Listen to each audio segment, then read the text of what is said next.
नमस्कार। प्रादेशिक समाचार के साथ मैं नीलम कुमार।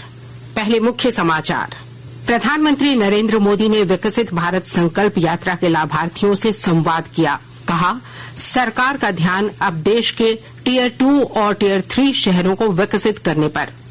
ईडी ने शराब घोटाले में योगेंद्र तिवारी के खिलाफ चार्जशीट किया दायर। कहा, योगेंद्र ने बालू की अवैध कमाई शराब कारोबार में लगाई। राजधानी रांची में होने वाले मैट्रिक इंटर परीक्षा को लेकर परीक्षा केंद्रों का हुआ चयन। उपायुक्त ने परीक्षा केंद्रों में सीसीटीवी कैमरा लगाने सहित दिए कई दिशा निर्देश। राज्य के सभी जिलों में ठंड का प्रकोप बढ़ा। मौसम विभाग ने जारी किया येलो अलर्ट। रांची का न्यूनतम तापमान 8.2 डिग्री जबकि कांके का न्यूनतम तापमान 4 डिग्री सेल्सियस हुआ दर्ज।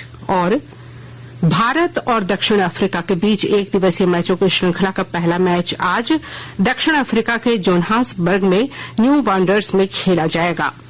और अब समाचार विस्तार से। प्रधानमंत्री नरेंद्र मोदी ने कहा है कि सरकार सभी नागरिकों के जीवन में सुगमता सुनिश्चित करने का काम कर रही है। उन्होंने पूरे देश में विकसित भारत संकल्प यात्रा के प्रभाव पर प्रसन्नता व्यक्त की है। प्रधानमंत्री ने विकसित भारत संकल्प यात्रा के लाभार्थियों से आज वीडियो कॉन्फ्रेंस के माध्यम से संवाद किया। उन्होंने कहा कि द्वितीय और तृतीय श्रेणी के शहरों को विकसित करने पर ध्यान दिया जा रहा है। प्रधानमंत्री ने कहा कि सरकार मध्यम वर्ग के लोगों को अपने घर का सपना पूरा करने के लिए हर संभव सहायता कर रही है। साहिबगंज जिले में विकसित भारत संकल्प यात्रा के माध्यम से केंद्र सरकार की योजनाओं से लोग अवगत हो रहे हैं। विस्तृत ब्यौरा दे रहे हैं हमारे संवाददाता।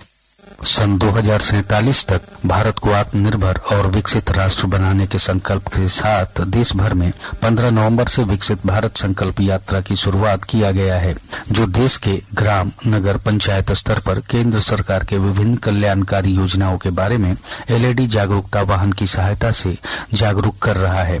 कार्यक्रम के दौरान लोगों में सरकारी योजनाओं के प्रति काफी उत्साह देखा जा रहा है।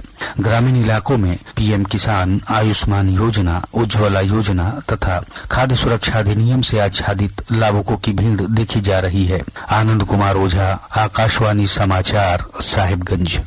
प्रवर्तन निदेशालय ने शराब घोटाले मामले में मनी लॉन्ड्रिंग के तहत जांच के अंतर्गत योगेंद्र तिवारी के खिलाफ पीएमएलए कोर्ट में कल आरोप पत्र दाखिल कर दिया है।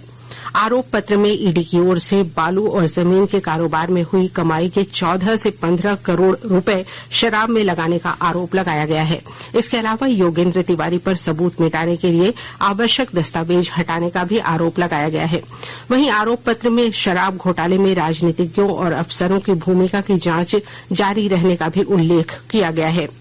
आरोप पत्र के अनुसार जामताड़ा के स्टेशन रोड महिजाम निवासी योगेंद्र तिवारी द्वारा अवैध तरीके से बालू के भंडारण, अवैध शराब और जमीन की अवैध खरीद बिक्री के द्वारा भारी मात्रा में अवैध संपत्ति अर्जित की गई है। राजधानी रांची में मैट्रिक और इंटरमीडिएट परीक्षा केंद्रों के चयन को लेकर कल उपायुक्त सह अध्यक्ष चयन समिति राहुल कुमार सिन्हा की अध्यक्षता में बैठक की गई। इसमें मैट्रिक परीक्षा के लिए कुल 100 सेंटर और इंटरमीडिएट परीक्षा के लिए कुल 57 तथा +2 विद्यालयों के लिए कुल 120 केंद्रों का चयन किया गया है। बैठक में उपायुक्त ने विद्यालय विकास कोष से परीक्षा केंद्रों में सीसीटीवी कैमरा लगाने, बिजली, पानी और शौचालय की व्यवस्था कराने का निर्देश संबंधित अधिकारियों को दिया है। साथ ही सभी अधिकारियों को कदाचार मुक्त परीक्षा संचालित कराने का भी निर्देश दिया गया है। सरकारी स्कूलों के बच्चों के लिए स्टेट ओलंपियाड परीक्षा आज से शुरू होगी। झारखंड शैक्षिक अनुसंधान एवं प्रशिक्षण परिषद द्वारा ली जाने वाली इस परीक्षा में 53,000 बच्चे शामिल हो रहे हैं। 7वीं से 9वीं के लिए यह परीक्षा 19 दिसंबर तक चलेगी। परीक्षा अंग्रेजी, गणित, विज्ञान, सामाजिक विज्ञान और सामान्य ज्ञान विषय पर होगी, जो OMR शीट के माध्यम से दी जाएगी। आकाशवाणी के ताजा तरीन समाचारों के लिए आप हमारी वेबसाइट newsonair.com पर लॉग ऑन कर सकते हैं। ताजा समाचार X handle @AIR news alerts और Facebook page All India Radio news पर भी उपलब्ध है। आप प्रादेशिक समाचार एकांश के एक्स हैंडल @AIR न्यूज _ और फेसबुक, इंस्टाग्राम पेज तथा YouTube channel AIR news Ranchi पर भी हमारे बुलेटिन सुन सकते हैं। प्रादेशिक समाचार आप आकाशवाणी रांची से सुन रहे हैं। राज्य के लगभग सभी जिलों के न्यूनतम तापमान में लगातार गिरावट जारी है। मौसम विभाग के अनुसार कल राजधानी रांची का न्यूनतम तापमान 8.2 डिग्री सेल्सियस के आसपास रिकॉर्ड किया गया। वहीं कांके का तापमान 4 डिग्री सेल्सियस दर्ज किया गया। मैक्लुस्कीगंज का न्यूनतम तापमान भी 4 डिग्री सेल्सियस जबकि अधिकतम तापमान 20 डिग्री सेल्सियस रहा। इस प्रकार राजधानी और आसपास के क्षेत्र में अधिकतम तापमान सामान्य से 2 डिग्री सेल्सियस नीचे पहुंच चुका है। वहीं रात में शीतलहर भी लगातार बढ़ रही है। इसे लेकर मौसम विभाग ने येलो अलर्ट भी जारी किया है। कृषि भौतिकी एवं मौसम विज्ञान विभाग के अनुसार आने वाले दिनों में तापमान में और गिरावट की संभावना है। भारत और दक्षिण अफ्रीका के बीच 3 एकदिवसीय मैचों की श्रृंखला का पहला मैच आज दक्षिण अफ्रीका के जोहान्सबर्ग में न्यू वांडरर्स में भारतीय समय के अनुसार दोपहर 1:30 बजे से खेला जाएगा। भारत की कप्तानी केएल राहुल करेंगे जबकि दक्षिण अफ्रीका की टीम एडन मरग्राम के नेतृत्व में मैदान में उतरेगी। दोनों देशों के बीच T20 के मैचों की श्रृंखला 1-1 से बराबर रही थी। धनबाद जिले में शहीद निर्मल महतो मेडिकल कॉलेज एवं हॉस्पिटल में सफाई कर्मियों द्वारा वेतन बढ़ोतरी की मांग को लेकर 3 दिनों से की जा रही हड़ताल कल शाम समाप्त हो गई। और अब संक्षिप्त खबरें। सरायकेला खरसावां के चांडिल प्रखंड अंतर्गत पातकुम संग्रहालय, शीश महल परिसर एवं परिधि में पर्यटन मंत्रालय के कार्यक्रम स्वदेश दर्शन के तहत स्वच्छता कार्यक्रम का आयोजन किया गया। इस दौरान उपायुक्त रवि शंकर शुक्ला ने लोगों से स्वच्छता को स्वभाव बनाने की अपील की। विजय दिवस के मौके पर रांची के नामकुम मिलिट्री स्टेशन से एक्स सर्विसमैन मीट का आयोजन किया गया। इस दौरान अवकाश प्राप्त जवानों का सैन्य अधिकारियों ने दिल खोलकर स्वागत किया। भूतपूर्व सैनिक कल्याण संगठन द्वारा गुमला में विजय दिवस के मौके पर कार्यक्रम का आयोजन हुआ। इस मौके पर कृतज्ञ लोगों ने परमवीर चक्र विजेता लांस नायक अल्बर्ट एक्का की प्रतिमा पर माल्यार्पण कर उनको नमन किया।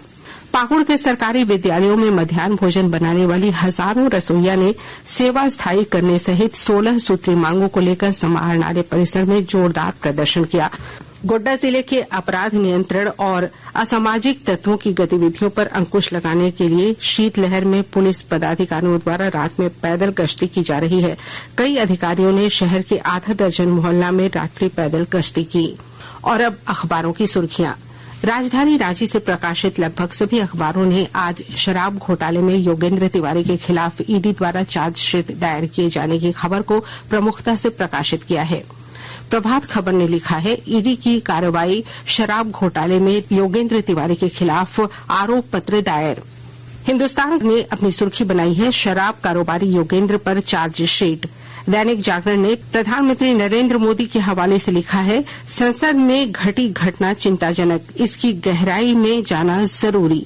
रांची एक्सप्रेस की सुर्खी है, झारखंड में बदला बोर्ड परीक्षाओं का पैटर्न और अब OMR में नहीं लिया जाएगा, झारखंड एकेडमिक काउंसिल ने लिया निर्णय। दैनिक भास्कर ने लिखा है, राजभवन से लौटाए गए स्थानीयता बिल को शीत सत्र में लाएंगे झामुमो। अंग्रेजी अखबार टाइम्स ऑफ इंडिया ने लिखा है, छत्तीसगढ़ के शराब और महादेव ऐप घोटाले का संबंध झारखंड से। हिन्दुस्तान टाइम्स ने लिखा है, द्विपक्षीय संबंधों को मजबूत करेंगे भारत ओमान। और अब अंत में मुख्य समाचार एक बार फिर। प्रधानमंत्री नरेंद्र मोदी ने विकसित भारत संकल्प यात्रा के लाभार्थियों से संवाद किया। कहा, सरकार का ध्यान अब देश के टियर 2 और टियर 3 शहरों को विकसित करने पर। ईडी ने शराब घोटाले में योगेंद्र तिवारी के खिलाफ चार्जशीट किया दायर। कहा, योगेंद्र ने बालू की अवैध कमाई शराब कारोबार में लगाई। राजधानी रांची में होने वाली मैट्रिक इंटर परीक्षा को लेकर परीक्षा केंद्रों का हुआ चयन। उपायुक्त ने परीक्षा केंद्रों में सीसीटीवी कैमरा लगाने सहित दिए कई दिशा निर्देश। राज्य के सभी जिलों में ठंड का प्रकोप बढ़ा। मौसम विभाग ने जारी किया येलो अलर्ट।